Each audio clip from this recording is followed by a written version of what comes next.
What's going on, everyone, and welcome to another edition of R.E.Con News, where we talk about the real estate and construction news from around Canada and the world.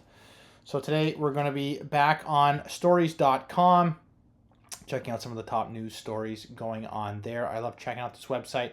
They've always got some in-depth analysis, great articles as well, and they're always up to date with what's happening. So first story today to talk about, no surprise here. GTA, Greater Toronto Area, new home sales, worst downturn on record. 8th consecutive month of record low new home sales. So definitely not good news for potential new homeowners. Not good for the skilled trade workers. Not good for the economy in general. If no one's buying the houses, no one's working, no one's building them. No one's buying, and then it's all those ancillary things as well, right? All the material, the manufacturers, they're all working. It's not just the people building the house; it's everyone who builds all the pieces that you need to build a house. So last month saw 345 sales, down 64% year over year, and 87% below our 10-year average. So again, not looking good. There was only 137 condo units sold, down 74%, and 208 were single-family homes, down 53% over the year. So definitely scary times right now. We can just see some of the single-family here are the greens. You can see where the 10-year average was. So back 2016, we saw a massive spike there. Little drops, and these are single families here in the green. We saw a spike up in 2021. That makes sense, right? We were in the middle of COVID.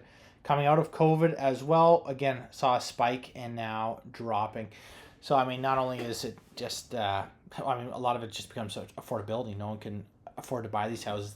The average house is $1.5 million in the GTA for a single family home. Let's look at condos. Condos is the crazier thing. So we look at the 10-year average and look at, we were above. Look at 2017, 2019. The economy's booming. 2020 comes, COVID hits, and it makes sense, right?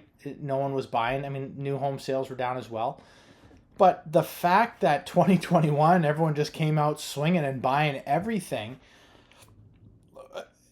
crazy there. And then then we hit the average in 2022, 2023. Well, what starts happening here?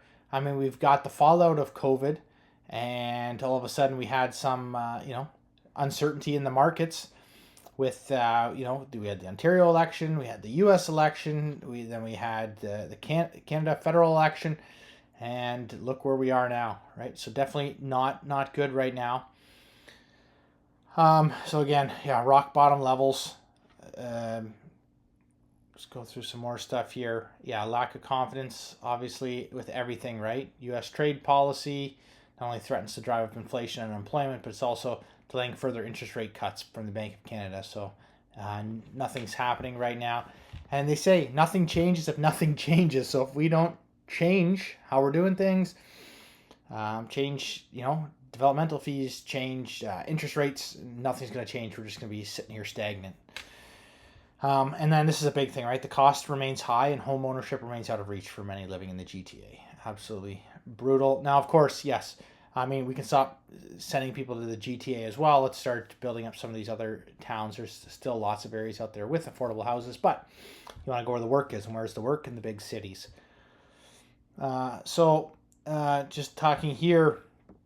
So this is big, right? GTA is on track to see housing fall more than 60% by 2027. So even more. And here, this is the scary thing. So construction jobs cut almost 50%.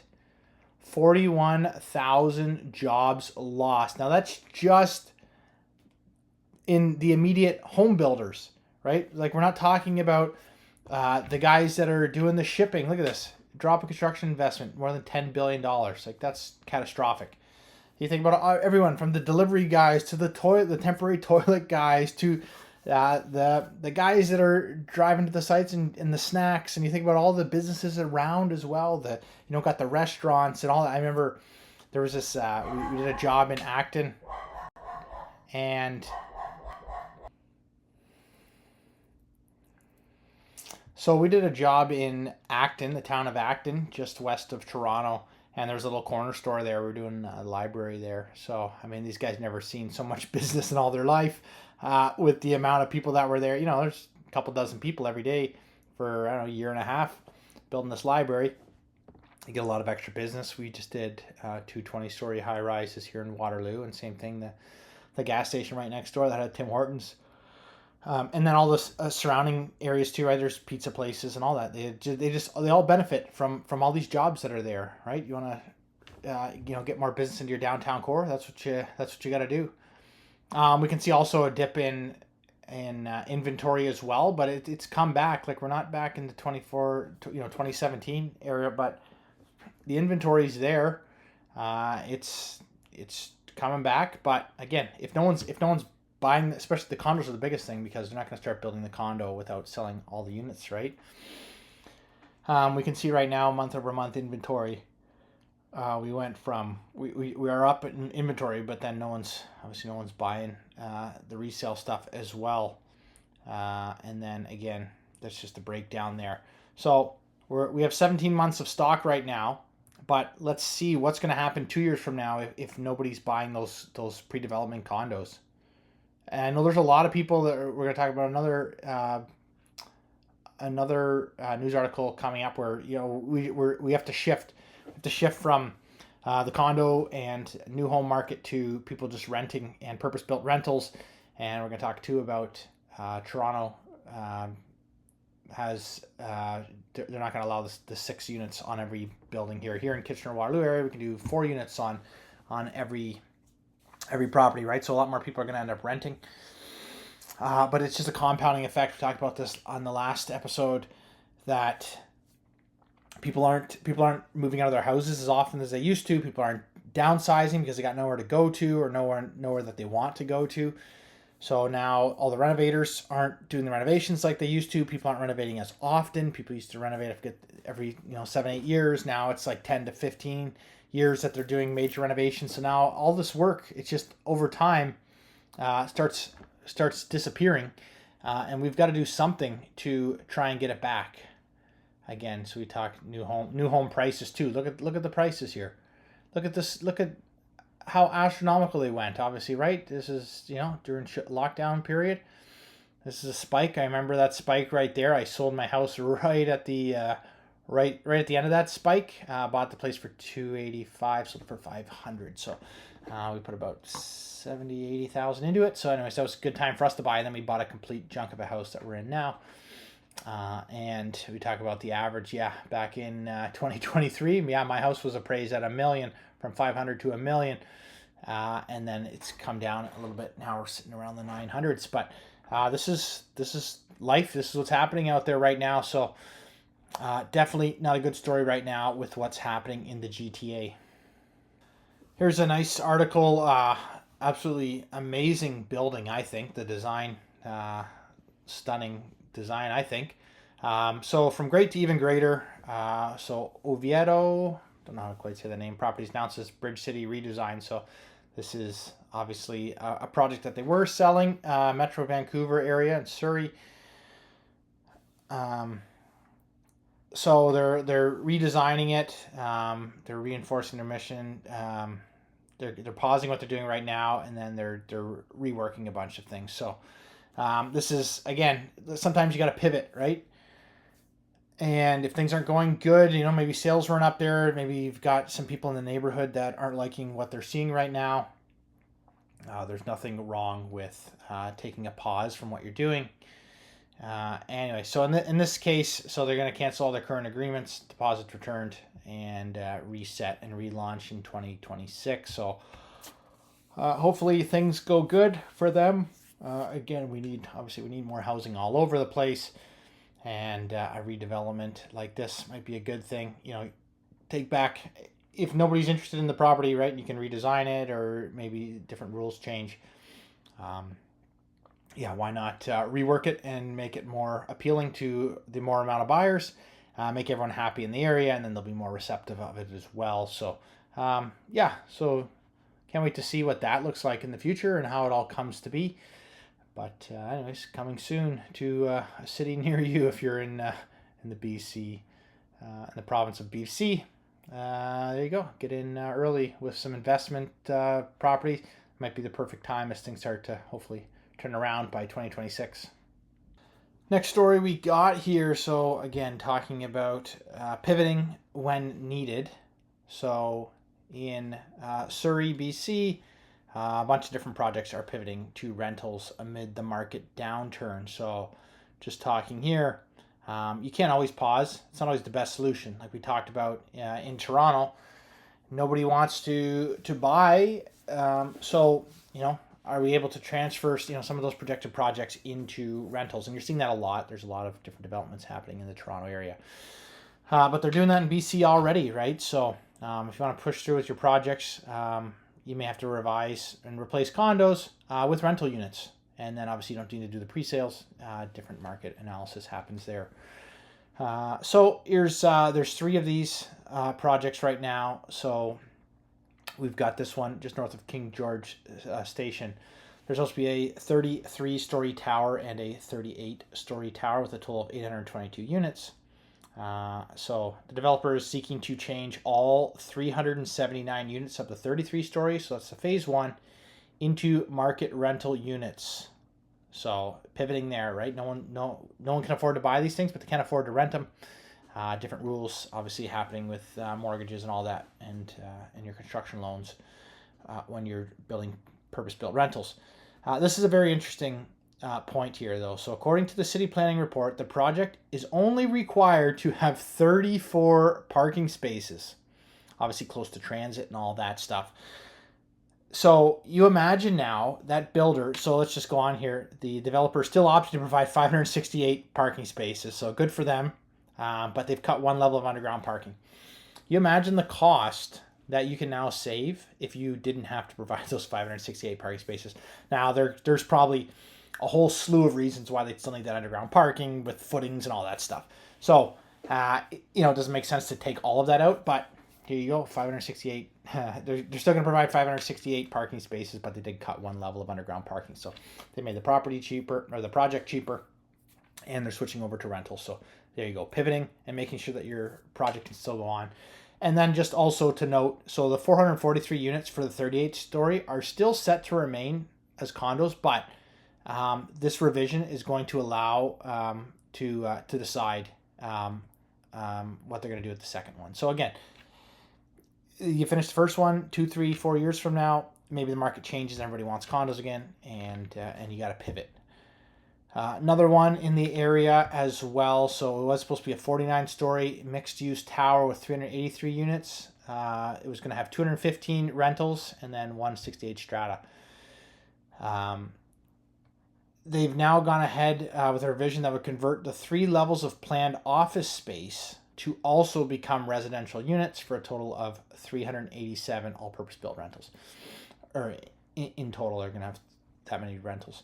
So here it is right here. So their proposed change in their application is a result of current economic conditions. So we know that to better evolve with their needs, with the city needs as well. So convert a portion of the office space into residential, and they obviously they've got some consulting with a bunch of different groups, including the New School of Medicine. So obviously the New School of Medicine is going to need some more rental places. So why not pivot and make some more rental spaces? If the area is not good for commercial right now, obviously it sucks because it's nice to have some mixed use in a building. But it does note right there the retail space plan for the second and third floor are unchanged. So there you go, construction budget of $330 million. It's actually pretty crazy when you start looking at everything's like $100 million now. Even the projects we're doing here, they're north of $100 million, for rec centers and all that stuff. I remember going to Las Vegas. I'm trying to think how long ago it was, maybe 6-7 years ago. And we stayed at the Paris Hotel, and we went up the Eiffel Tower there. And so there's a guide that kind of walks you through things. And they said that what did they say? I think they said what's it called? The Italy, I can't remember now the name of it, but I said that was the last project to be built with millions, not billions. Now everything is a billion plus in Vegas. Like, that's just the new standard. Everything's a billion. You talk about sports arenas and stuff like that, right? Everything is a billion to start. 1 billion, 2 billion, 3 billion. And then, I mean, everyone just throws around, right? You see the government doing the exact same thing. What's 100 million? It's nothing nowadays. Last project there to talk about there in BC. So same thing. Allure Ventures, they proposed 449 units across a 32-story and 2 6-story podium buildings, similar to the other two. They've now revised to cut down to 422 units, so a couple less units, and convert 207 of the units into purpose-built rentals. And 2-story townhouses that they were going to have are now apartments. And the amount of parking, so here they actually did reduce the amount of parking from 403 to 254, right? You don't make money off parking, you make money off living space. So they made that change. And then here as well. So the developer has pivoted their approach to meet the project's performer requirements, is now proposing to secure 207 residential units located in the 6-story for 40 years as market rental with a housing agreement in advance. So making some concessions there to make sure that the project can get off the ground. Again, you got to keep working. You got to get all your guys working. You don't want to, it's bad for the economy if all of your construction workers aren't working. So, and then again, like I said, all those ancillary companies that do the insulation and the wood, you think about that, right? Your loggers, your drivers, everybody. Everybody's working together. So when one falls, the rest start following. Like a house of cards. So, so a good thing, pivoting like we talked about, and make changes as you need to make sure that your project can succeed. So finally, some good news out of Toronto, and that is the new Woodbine Go will anchor a 684-acre Rexdale community. So they're calling it a city within a city. Mass development. It's basically on par with the size of what they consider downtown Toronto. So right now, 170 million to start for a new Metrolinx Go station at the Woodbine racetrack. Construction broke ground a couple days ago now. So that's the anchor for the project. Most people know Woodbine. It's iconic, home to Canada's largest continuing running event, the King's Plate. So big event, lots of people going there. They're touting this a once-in-a-generation opportunity to create something truly meaningful for Toronto. So obviously, it's a cultural landmark. They're calling it Woodbine Racetrack. So that's what they're planning there. But the big news is across the 684 acres, it will deliver tens of thousands of new homes, jobs, and economic opportunities. And the community is expected to be designed and constructed over 25 years. So we talked earlier about we're about to lose 41,000 jobs if the new home prices or the new home sales don't pick up in Toronto. This will create 43,000 jobs. So kind of moving from one thing to another, right? Don't build as much downtown. Again, we talk about pivoting. We'll see if this comes to be. Obviously, the faster we can start building things, the better it is for everybody. So hopefully this can get up. So here's just a picture between Queen Street down to the harbor. You can see the Rogers Center Skydome there and CN Tower. So you can just see the size difference there between where they're going to be building and how much is there. I mean, the amount of density that's in this area with all the high rises. Anyways, obviously a lot less houses, but amazing opportunity for everybody.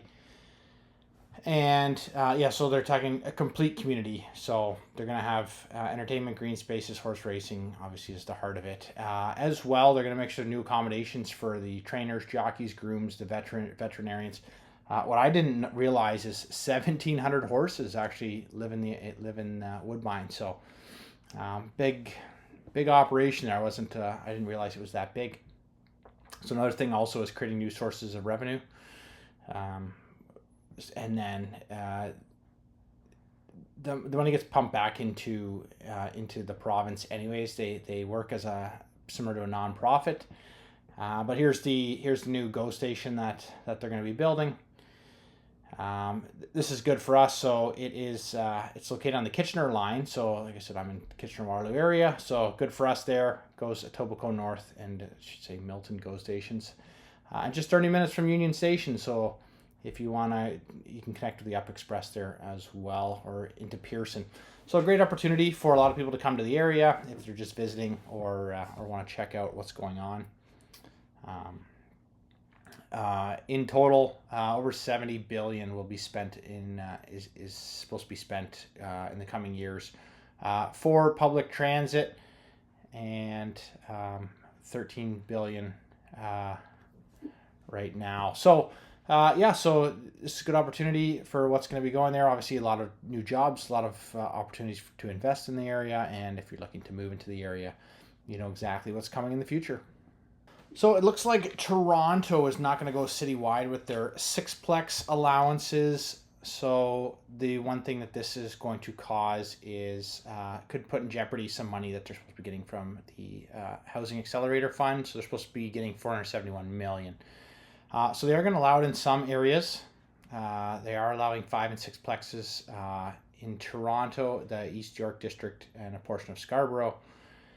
But they were supposed to get, this was all based off of some agreement they had with the government for some housing, for the Housing Accelerator Fund. So a bunch of areas are going to be left out. There were some concerns with infrastructure happening, and yes, obviously, we're going to add more people. We need to upgrade the infrastructure. That's a big issue we've seen with some of the stuff trying to convert commercial properties into residential. All of a sudden, you've got this big demand of all these toilets got to be flushed every day, and the showers that are going to happen. So unfortunately, they didn't get a majority for everything. So they did commit to a certain number of milestones, and that's how they were able to get this funding. But to get that, they're supposed to achieve over 60,000 new homes over 3 years. So we're obviously shy of that. And up front, they already got $117 million. So we'll see where this goes and what different changes might happen. Obviously, this all stemmed from, they did citywide 4plexes, and then they did a bunch of pilot programs as well, showing 6plexes. And this is a big thing. 60% of single-family homes in Ward 23 in Scarborough, so that's what they did the pilot program, 60% of them can actually use a 5 or 6plex in there. And one of the big things that they talk about is it's just a great way for families, and particularly seniors, to downsize and stay in their neighborhoods. So whether they take their existing property, pull some money out and redevelop it, add an addition on, something like that, or if they're able to move in and start renting a 6plex apartment down the street. It's just a great way for people to be able to stay in their neighborhoods, and also to provide more affordable housing in neighborhoods. So maybe someone wants to stay by their parents to help them out with the kids or something like that, but they want their own separate space. It's a great way if there are cheaper alternatives there, or if you've got enough money to buy the property and do the reinvestment yourself, then obviously you can stay in that area. So they're still pushing for it. There were a lot of 29 different speakers and 30 letters from a bunch of different people talking about it. And this is a good quote right here. Cities grow or die, neighborhoods grow or die. It's unique in North America that we have neighborhoods that have never been reinvested in. So nowhere else in the world is this the case. Communities, they need to attract reinvestment. And one of the big things they talked about is if you pump more people, obviously, yes, there's more people in the areas and it's more congested. A lot of people aren't driving cars nowadays, especially with with things like Uber and electric bikes and scooters, stuff like that. People can't afford cars. People don't want cars. People working from home. So yes, there's going to be more vehicles in the area. They actually talked about the space for cars, and they said in most cases there is enough street parking, or there's enough ways that you can design your site so you can do parking on the ground level, stuff like that, underneath the building. But they talked about how, so you got more people coming to the area. That means that all your mom and pop shops, your restaurants, your stores, they're all going to have this influx of people. Now that can be a bad thing, because obviously with an influx of people, you've got more demand on the services. So you want to make sure there's still an adequate amount of doctors and hospitals and all that for the people in schools. But hey, if people are living in their houses longer, that means less new families are moving into the area, which means less kids are coming into that area, which means now no one's going to the schools, no one's going, so there's just a compounding effect there. So we want to make sure that we're always reinvesting and making sure that we keep growing our cities, and we keep have people moving in and giving people different opportunities and different options to live. So they're just saying right here in Ward 18, 145% growth over the next 20 years, and we need to catch up with our infrastructure. So again, the city council doesn't want this in all areas, but hey, let's start doing some reinvestment into the city to make sure that we have the resources and the infrastructure in place for when this eventually does happen. And our final story today, we'll be talking about the controversial Ontario Place, a new Ontario Place that they're planning to build. So new renderings have just been released for the development, along with more information and some costs. So they're trying to make it one of the largest public parks in downtown Toronto, and they're saying 6 million visitors a year. Make it totally year round. I remember we went to Ontario Place once or twice as kids, and they had this maze there. It's pretty cool indoor maze. But so final designs for the revitalization are out. And I didn't realize this. Back in 1971 is when it first started. So I always thought it was older than that. It was a popular destination by 2012, declining attendance anyway. So they closed the doors down. So they say right here, we're rebuilding into a world-class destination for families and tourists with convenient connections. GO trains right there, as long as exhibition station, and then the CNE as well. So 5,000 jobs, they say. Although some of that is construction that will lose over time.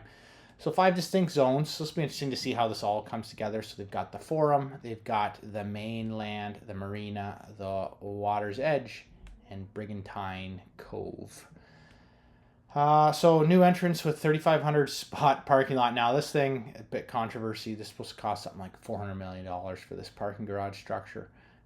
People are wondering why it's costing so much, so we'll see. They say 60 million in revenue. I recently heard Scott Fox, radio personality on Light 92 in Brantford area, was doing the breakdown that you'd have to have like 3 cars per spot, paying, I forget what it was, a day. Like, it's just insane to actually think that they're going to get that much money. We'll see. Multi-level interactive treehouse, new forum space for outdoor markets, and the 3,400 square foot Indigenous cultural pavilion. So that'll be cool. We'll see. Interesting to see what they do for that Indigenous pavilion. And Live Nation's year-round amphitheater. So right now they've got, I think it's called Budweiser Stage here right now. And then the Science Center is also going to go there. So of course, big controversy there with shutting down that Science Center. So we'll see how this all comes together. It's definitely a cool looking project there. I'm sure lots of people with their fancy boats will be there, but they've got all these nice sitting areas. The biggest thing is just what it's going to cost, right? For a day. Like, if you've got to drive your car there, it's good that the GO station's there, but if you've got to drive your car there and pay for parking, and then it gets costly over time. But it looks very interesting.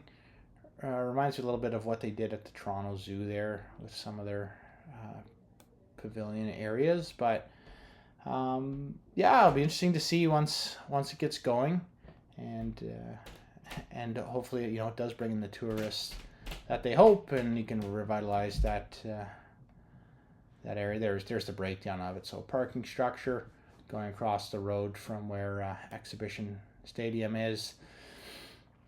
And that's the whole area. So thanks everyone for tuning in to this episode of R.E.Con News, where we talk about real estate and construction news from here in Canada and around the world. And we'll see everyone next week.